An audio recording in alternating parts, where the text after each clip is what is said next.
Sidre nga kasumpay ito naging pag-aresto kananay Presidente Rodrigo Duterte. Inwaray ni may himutong Pilipinas mahitungod nga may adaini angay tumanon kumo kooperasyon na International Criminal Court. Aritong report ni Don Leandro Chu.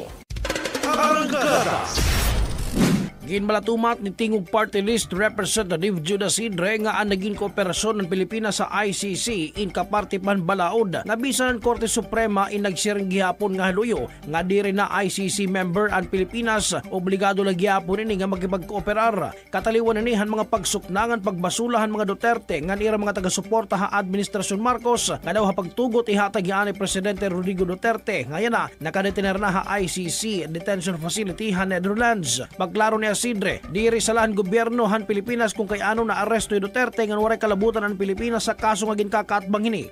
Well, ang una, hindi kami ang nag-file, hindi ang Administrasyong Marcos ang nag-file ng kaso sa ICC, yung mga biktima mismo.